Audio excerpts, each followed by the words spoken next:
Lecture de la Bible, lecture choisie, lecture associée et leur vue d'ensemble tirée de la Bible Vie Nouvelle, version second 21. Le livre des Juges, 1 Samuel et l'Évangile selon Saint Jean. Nous en lirons pour vous des extraits. Le livre des Juges rapporte les débuts du peuple d'Israël en tant que nation en territoire de Canaan. Moïse est mort, son successeur Josué est mort. Une série de dirigeants, appelés juges donc, vont régner en Israël à partir de 1375 avant Jésus-Christ environ, d'après les théologiens et les chercheurs.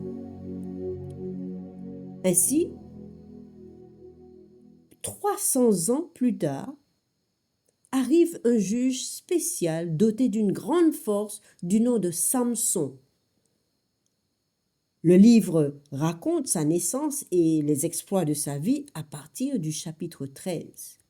Et nous lirons pour vous le chapitre 16 des versets 1 à 21 dans le contexte suivant. Israël a un ennemi, un peuple ennemi, les Philistins, une nation avoisinante, qui leur mène la vie dure. Samson, par sa grande force et sa puissance, les déstabilise et les déconcerte. Alors il cherche à le tuer. Au verset 1, Samson partit pour Gaza. Il y vit une prostituée et entra chez elle.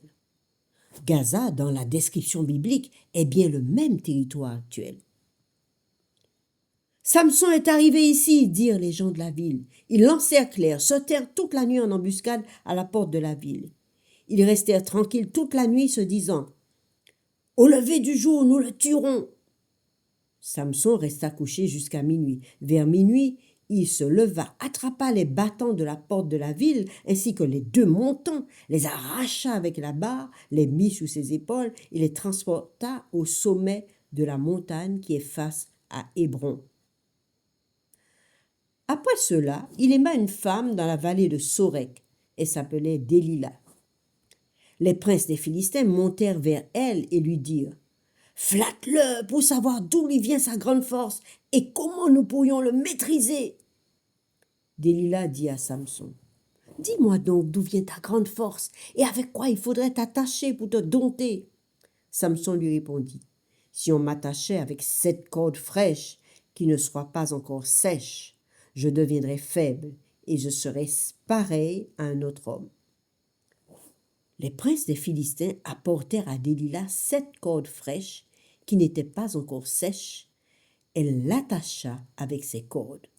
Or, des hommes se tenaient en embuscade chez elle dans une chambre. Elle dit à Samson « Les Philistins sont sur toi, Samson !» Il cassa les cordes aussi facilement qu'un cordon de chanvre rongé par le feu, et l'on ne sut pas d'où venait sa force. Délila dit à Samson « Tu t'es moqué de moi, tu m'as dit des mensonges. Maintenant, indique-moi, avec quoi il faut t'attacher. » Et Samson va lui indiquer encore 3 moyens de le rendre faible. Au verset 15, elle lui dit « Comment peux-tu dire je t'aime, puisque ton cœur n'est pas avec moi? Voilà 3 fois que tu t'es moqué de moi, que tu ne m'as pas indiqué d'où vient ta grande force. » Comme elle était chaque jour à le harceler de paroles et à le pousser à bout, il perdit patience au point de désirer la mort. Il lui ouvrit tout son cœur et lui dit « Le rasoir n'est pas passé sur ma tête, parce que je suis consacré à Dieu depuis le ventre de ma mère. Si j'étais rasé, ma force m'abandonnerait, je deviendrais faible et je serais pareil à tout autre homme. » Voyant qu'il lui avait ouvert tout son cœur, Délila envoya appeler les princes des Philistins et leur dit vite « Montez cette fois, car il m'a ouvert tout son cœur. » Les princes des Philistins montèrent vers elle et apportèrent l'argent. Elle endormit Samson sur ses genoux, puis, ayant appelé un homme, elle lui fit raser les 7 tresses de la tête de Samson. Et Elle commença ainsi à le dompter. Il perdit sa force. Elle dit alors, « Les Philistins sont sur toi, Samson. » Il se réveilla et dit, « Je m'en tirerai comme les autres fois, je me dégagerai. » Il ne savait pas que l'Éternel s'était retiré de lui.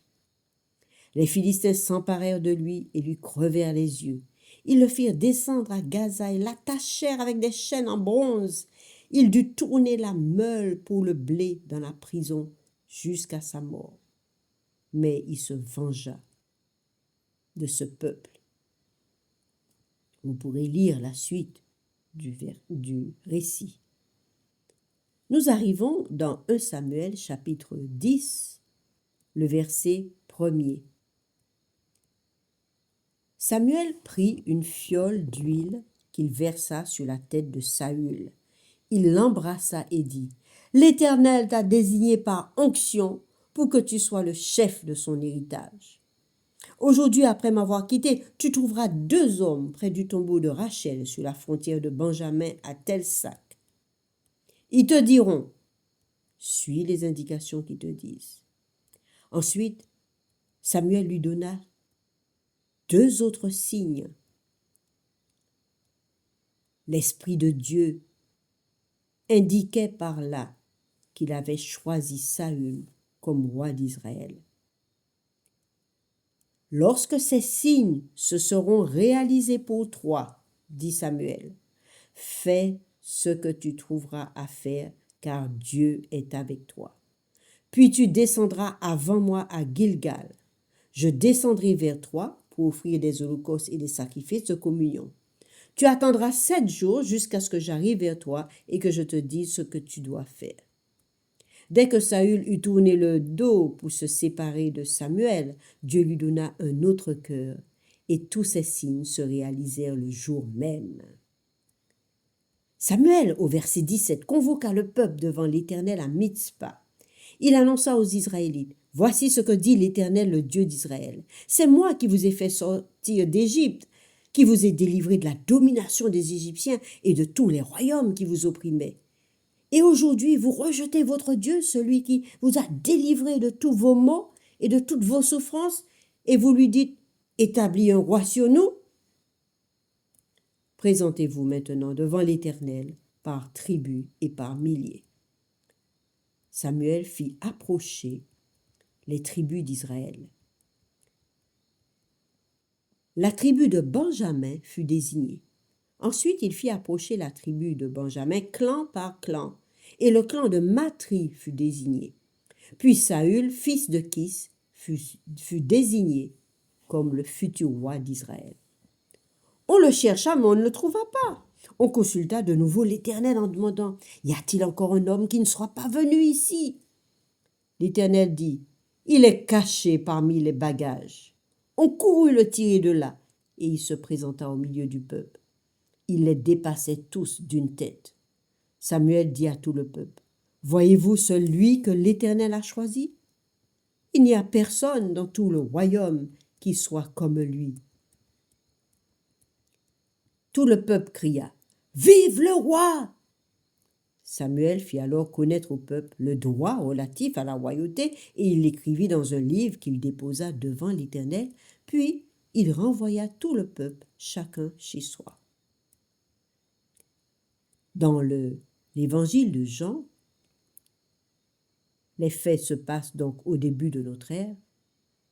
Nous avons vu Jésus arrêté, emmené au mont Golgotha, mais avant cela, il prononce une prière de séparation d'avec ses disciples, une prière aussi de consécration, une prière d'adieu peut-être. Jean 17, 13 à 26. « Maintenant, je vais à toi, Père, et je dis ces paroles dans le monde, afin qu'ils aient en eux ma joie, une joie complète. Je leur ai donné ta parole et le monde ne les a rejetés. Tout comme ils m'ont rejeté. Je ne te demande pas de les retirer du monde, mais de les préserver du mal. Ils ne sont pas du monde, tout comme moi, je ne suis pas du monde. Consacre-les par ta vérité, ta parole est la vérité. Tout comme tu m'as envoyé dans le monde, Moi aussi, je les ai envoyés dans le monde et je me consacre moi-même pour eux, afin qu'eux aussi soient consacrés par la vérité. Je ne te prie pas pour eux seulement, mais encore pour ceux qui croiront en moi à travers leurs paroles, afin que tous soient un comme toi, Père, tu es en moi, et comme je suis en toi, afin qu'eux aussi soient un en nous, pour que le monde croie que tu m'as envoyé et que tu les as aimés comme tu m'as aimé. Père, je veux que là où je suis, ceux que tu m'as donnés soient aussi avec moi, afin qu'ils contemplent ma gloire, la gloire que tu m'as donnée, parce que tu m'as aimé avant la création du monde. Père juste, le monde ne t'a pas connu, mais moi, je t'ai connu. Et ceux-ci ont reconnu que tu m'as envoyé. Je leur ai fait connaître ton nom, et je le leur ferai connaître encore, afin que l'amour dont tu m'as aimé soit en eux, et que moi aussi je sois en eux. L'amour de Jésus se manifesta sur la croix dans Jean chapitre 19, à partir du verset 25 à 27. Près de la croix de Jésus se tenait sa mère, la sœur de sa mère, Marie, la femme de Clopas, et Marie de Magdala. Jésus vit sa mère et près d'elle le disciple qu'il aimait. Il dit à sa mère, « Femme, voici ton fils. » Puis il dit au disciple, « Voici ta mère. » Dès ce moment-là, le disciple l'a pris chez lui. Oh, quelle tendre sollicitude d'un Jésus qui assure le bien-être, le devenir de sa mère désemparée, alors que la mort l'attend sur la croix. Dans Jean chapitre 21, 1 à 19, nous retrouvons Jésus ressuscité des morts. Après cela, Jésus se montra encore aux disciples sur les rives du lac de Tibériade. Voici de quelle manière il se montra. Simon-Pierre, Thomas, appelé Didyme, Nathanaël qui venait de Cana en Galilée, les fils de Zébédée et deux autres disciples de Jésus se trouvaient ensemble. Simon-Pierre leur dit, « Je vais pêcher. » Ils lui dirent, « Nous allons aussi avec toi. » Ils sortirent et montèrent dans une barque, mais cette nuit-là, ils ne prirent rien. Le matin venu, Jésus se trouva sur le rivage, mais les disciples ne savaient pas que c'était Jésus. Il leur dit, « Les enfants, n'avez-vous rien à manger ?» Ils lui répondirent, « Non. » Il leur dit, « Jetez le filet du côté droit de la barque, et vous trouverez. » Ils le jetèrent donc, et ils ne parvinrent plus à le retirer, tant il y avait de poissons. Alors le disciple que Jésus aimait dit à Pierre, « C'est le Seigneur !» Dès qu'il eut entendu que c'était le Seigneur, Simon-Pierre remit son vêtement et sa ceinture, car il s'était déshabillé, et se jeta dans le lac.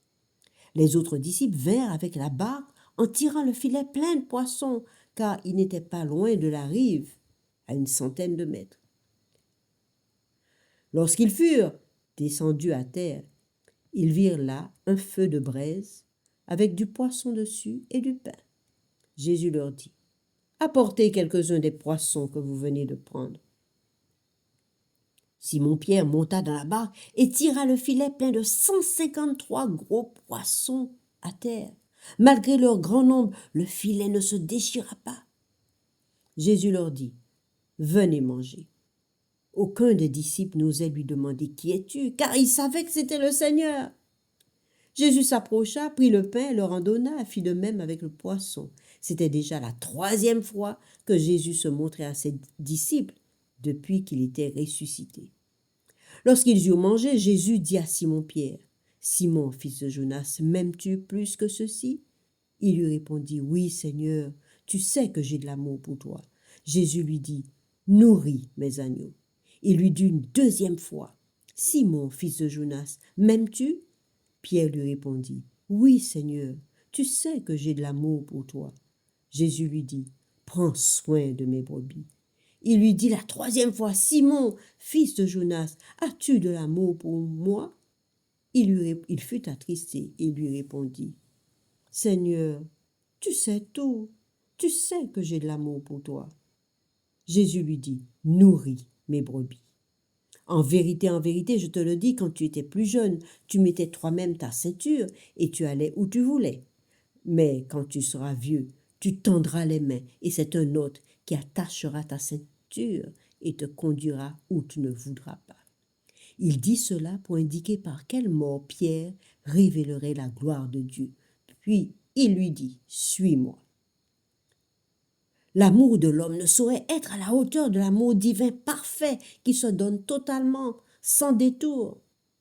Le roi Salomon dit dans Ecclésiaste chapitre 7, verset 29, que Dieu a créé l'homme droit, mais l'homme a cherché beaucoup de détours.